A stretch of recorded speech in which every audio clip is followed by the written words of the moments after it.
Corona महामारी में बहुत से ऐसे परिवार हैं जिन्होंने अपनों को खोया है। कई परिवारों के घरों के चिराग बुझ गए हैं, जिसके बाद उन परिवारों के सामने कमाने और खाने का संकट पैदा हो गया है। ऐसा ही कुछ जीवनी मंडी निवासी प्रदीप अग्रवाल के साथ हुआ है। 22 अप्रैल को उनका कोरोना से निधन हो गया, जिसके बाद उनकी धर्मपत्नी और 2 छोटे बच्चों के सामने जीवन यापन करने का संकट खड़ा हो गया।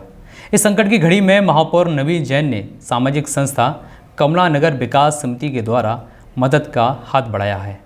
महापौर नवीन जैन सामाजिक संस्था के साथ जीवनी मंडी स्थित स्वर्गीय प्रदीप अग्रवाल के निवास पहुंचे, जहां पर उन्होंने परिवार में मौजूद उनकी धर्मपत्नी और बच्चों से मुलाकात की। महापौर ने देखा कि मध्यम वर्गीय परिवार से ताल्लुक रखने वाले प्रदीप अग्रवाल का परिवार एक किराए के मकान में रहता है, जहां पर जीवन यापन करने के लिए प्रदीप अग्रवाल अपनी पत्नी के साथ कपड़े रखने के थैले बनाते थे, लेकिन लॉकडाउन के चलते यहां थैले बनाने का काम बंद हो गया। वहीं 22 अप्रैल को प्रदीप अग्रवाल का निधन हो जाने के बाद तो मानो परिवार पर दुखों का पहाड़ टूट गया। महापौर को अवगत हुआ कि उनके पिछले महीने का किराया बाकी है। परिवार के सामने कमाने खाने के साथ 2 बच्चों के शैक्षिक भविष्य पर भी संकट आ खड़ा हुआ है। यह देखकर महापौर नवीन जैन ने मौके पर ही सामाजिक संस्था कमला नगर विकास समिति के साथ मदद करते हुए राशन की व्यवस्था की, मकान का किराया भी चुकाया, आर्थिक मदद की और कहा कि अपने परिवार का खर्च चलाने के लिए फिलहाल आप जो काम करते हैं वही करते रहें। इसके अलावा हमारी ओर से जो भी मदद होगी वो सहयोग प्रदान करेंगे।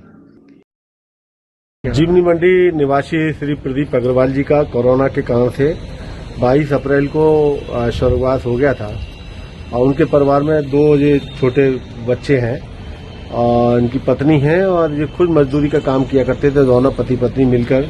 और जो बैग है, बैग दिखाइए ना, ये बैग है, इस प्रकार का बैग जो है बनाकर अपना गुजर बसर पूरे परिवार का करने का काम कर रहे थे। और बड़ा दुखद परिवार में एक संकट की घड़ी है और कमाने खाने की एक बहुत बड़ी समस्या भी इस परिवार में आई है। और हम सभी लोगों ने सामाजिक जो संगठन है हमारे कमला नगर विकास समिति के द्वारा हमारे प्रवीण अग्रवाल और इंदर चंद जैन और नेहा जो गर्ग हैं, पार्षद हैं यहाँ इस क्षेत्र की, वो सभी सामाजिक संगठन जितने भी लोग हैं हम इनके निवास पर आए हैं और हमने चिंता करी है और हमने संकल्प भी लिया है कि इस परिवार को किसी भी तरह की हम दिक्कत नहीं आने देंगे।